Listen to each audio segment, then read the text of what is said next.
Hi అండి, welcome back to our channel. మేమైతే హాస్పిటల్కి వెళ్ళాము. మా చిన్న పాప చూడండి ఎలా తల తింటుందో మా ఆయనని. అసలు మామూలుగా లేదు. నేను మా పెద్ద పాప మాత్రం కూర్చొని ఫుల్ నవ్వుతున్నాము. ఒక దగ్గర కూర్చోట్లేదండి. అసలు మామూలుగా లేదు తనతో అల్లరి. ఇంటికాడ కూడా అలానే ఉంటుందండి. ఎక్కడ పోయి తీసుకెళ్ళినా కూడా సేమ్ ఇదే రిపీట్ అవుతుంది. నా వల్ల కావట్లేదు అని చెప్పేసి నేనైతే కూర్చున్నా. మా ఆయన అయితే సరే నేను చూసుకుంటా అన్నాడు, కానీ తన వల్ల కూడా కాలేదు. ఇంకా నేను వీడియో కొంచెమే తీసాడిని, మొత్తం తీయలేదు.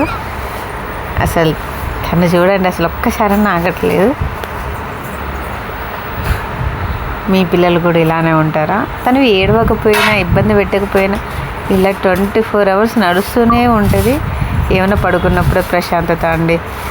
అమ్మో, పిల్లలు హ్యాండిల్ చేయడం చాలా కష్టం.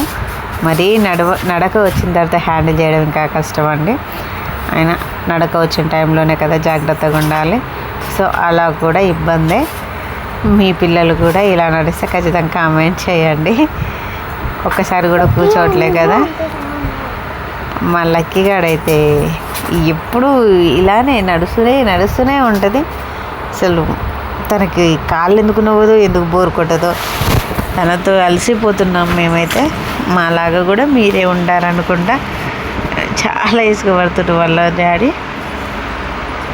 సో ఇంకా చెప్పనక్కర్లేదు, వీడియో మొత్తం చూసేయండి.